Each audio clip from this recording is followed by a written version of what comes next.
ठाणे जिल्ह्याचे पोलीस आयुक्त सन्माननीय आशुतोष डोंबरे यांनी गेल्या वर्षामध्ये अर्थात त्यांच्या कार्यकाळामध्ये कुठल्या प्रकारच्या कारवाई केल्या, ठाणे जिल्ह्यामध्ये त्यांनी पोलिसांसाठी किंवा नागरिकांसाठी कोणत्या प्रकारच्या उपाययोजना आखल्या आणि गुन्हे कमी करण्यासाठी कशा कशा प्रकारचे त्यांनी वेगवेगळी पथकं तयार केली, सोबतच कुठल्या वाहनाची आणि ज्येष्ठ नागरिकांपासून ते मुली अथवा महिला यांच्या सुरक्षिततेसाठी काय काय केलं याबद्दल त्यांनी पत्रकार परिषद घेऊन संपूर्णपणे माहिती दिली।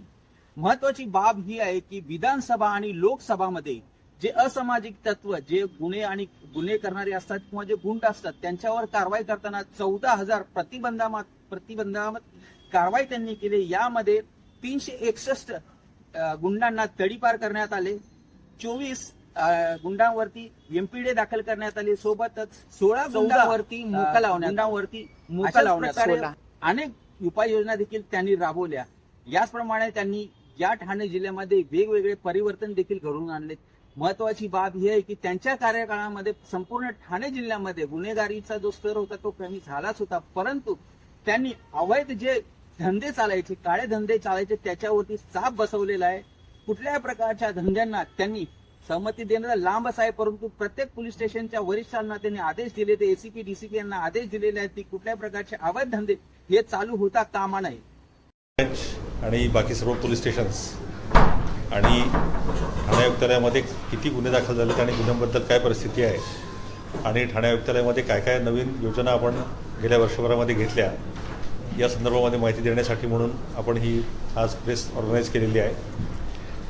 तर थोडक्यामध्ये सांगायचं झालं तर 2024मध्ये एकूण 11,967 गुन्हे दाखल झालेले आहेत, त्यापैकी 8,930 म्हणजे 75% गुन्हे हे उघडकीला आलेले आहेत। त्यापैकी शरीराविरुद्धचे गुन्हे बॉडी ऑफेन्सेस हे 2,204 आहेत, त्यापैकी 2,151 म्हणजे 97% गुन्हे उघडकीला आलेले आहेत।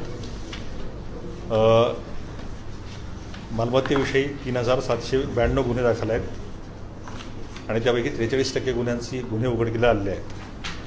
फसवणुकीच्या गुन्ह्यांची संख्या देखील चांगली आहे, 992 एकूण गुन्हे आहेत, त्यापैकी 653 उघडकीला आलेले आहेत, 65% इतकं उघडकीला येण्याचं प्रमाण आहे। सायबर संदर्भामध्ये 719 गुन्हे आहेत, त्यानंतर महिलांसंबंधीचे गुन्हे हे 1,856 आहेत आणि 98% गुन्हे त्यातले उघडकीला आलेले आहेत। अंमली पदार्थ विरोधी कारवाया हा एक आपला मोठं टार्गेट होतं। आपण जर तुलना केली तर त्यानंतर 2023च्या मानानं 2024मध्ये त्यांचं प्रमाण गुन्ह्यांची कारवायांची संख्या वाढलेली आहे। एकूण 162 कारवाया केलेल्या आहेत आणि त्यात सुमारे 16 करोड 50 लाख रुपयांचा माल हा आपण एकतर नष्ट केलेला आहे किंवा ताब्यामध्ये घेतलेला आहे। प्रिव्हेंटिव्ह ॲक्शन्समध्ये देखील मोठ्या प्रमाणामध्ये वाढ आहे। लोकसभा इलेक्शन्स आणि विधानसभा इलेक्शन्स दोन्ही 2024मध्ये झाल्या, त्या संदर्भानं ज्या काही प्रिव्हेंटिव्ह ॲक्शन्स आपल्याला घ्यायला लागतात, तर त्यामुळे मोठ्या प्रमाणामध्ये सुमारे 14,000 लोकांवर आपण प्रतिबंधक कारवाई केली आणि त्याच्यामध्ये 361 लोकांना तडीपार करणं, 24 MPDच्या केसेस आपल्याकडे आहेत आणि मोका प्रमाणे आपण 16 कारवाई एकूण केलेल्या आहेत।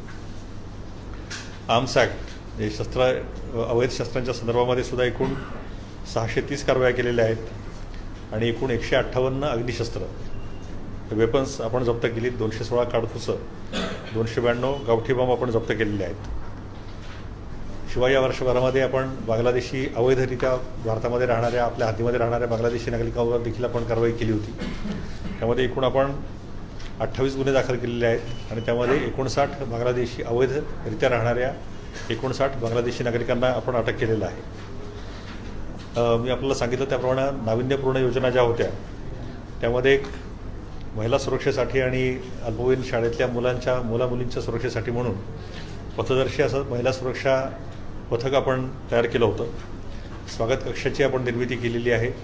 प्रत्येक पोलीस स्टेशनमध्ये जे अभ्यागत किंवा तक्रार देण्यासाठी म्हणून जी लोकं येतात त्यांची नोंद व्हावी, त्यांना त्यांच्या तक्रारींचं समाधान वेळेमध्ये व्हावं याची नोंद करण्यासाठी म्हणून प्रत्येक पोलीस स्टेशनमध्ये आपण स्वागत कक्ष सुरू केलेले आहेत। त्यानंतर आपले ठाणे सुरक्षित ठाणे नावाचं एक ॲप्लिकेशन बेस्ड आपण सॉफ्टवेअर त्याचा वापर आपण करत आहोत आणि या सॉफ्टवेअर प्रमाणे आपल्या हद्दीमध्ये 2,500च्या आसपास आपण पॉईंट्स आहेत, जे पॉईंट्स आपण संवेदनशील किंवा महत्त्वाचे म्हणून मार्क केलेले आहेत। या प्रत्येक पॉईंटला आपल्या बीट मार्शल असतील, पोलीस स्टेशनच्या गाड्या असतील, यांची भेट होते की नाही याचं आपण मॉनिटरिंग करत असतो. आणि या मॅपचा देखील परिणाम खूप चांगला झालेला आहे आणि त्यानंतर पोलिसांचं पेट्रोलिंग हे मोठ्या प्रमाणामध्ये वाढल्याचं निदर्शनाला आलेलं आहे.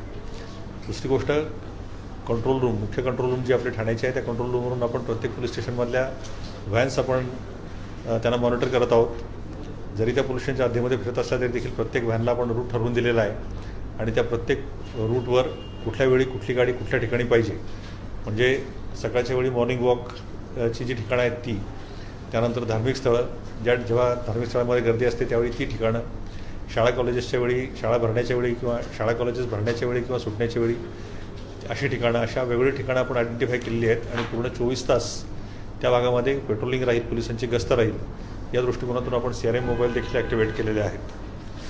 पायी पेट्रोलिंगवर देखील आपण भर दिलेला आहे.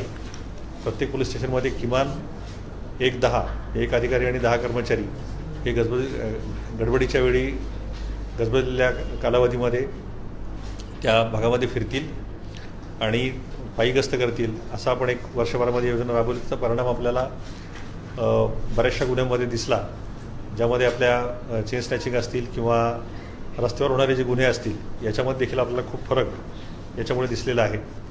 ज्येष्ठ नागरिक ही देखील एक महत्त्वाचं पाऊल होतं आणि ज्येष्ठ नागरिकांसाठी आपण प्रत्येक पोलीस स्टेशनला ज्येष्ठ नागरिक कक्षा आपण स्थापन केलेला आहे, ज्यामध्ये एक अधिकारी आणि त्याच्याबरोबर 3 अंमलदार असे दिलेले आहेत आणि प्रत्येक पोलीस स्टेशनच्या ज्येष्ठ नागरिकांच्या बैठका आपण घेतो आहोत. त्यांच्या काय समस्या आहेत, त्यामध्ये घरामध्ये काम करणाऱ्या व्यक्तींच्या व्हेरिफिकेशन असेल, कॅरेक्टर व्हेरिफिकेशन असेल, अँटीसिडेंट व्हेरिफिकेशन असेल किंवा ज्येष्ठांना येणाऱ्या इतर समस्या यांच्याबद्दल आपण अशा ज्येष्ठ नागरिकांच्या नेहमी संपर्कामध्ये असतो.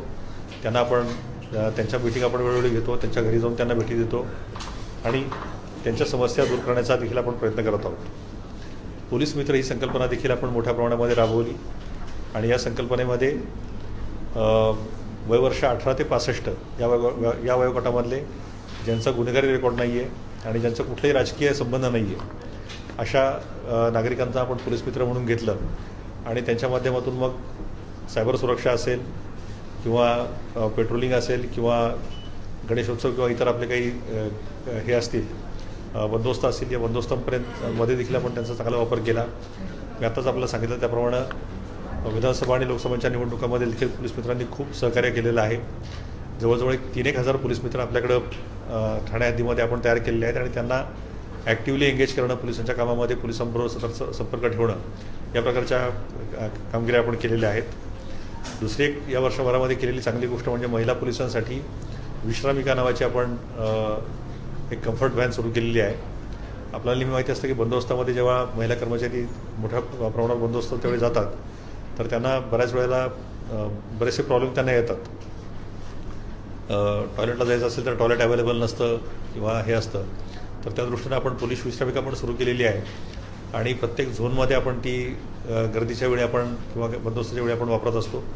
आता मोठे बंदोबस्त आपले संपलेले आहेत, पण त्यानंतर आपण प्रत्येक झोनमध्ये 1 दिवस या पद्धतीने 5 दिवस आपण ठाण्यामधील इतर महिलांसाठी सुद्धा आपण ते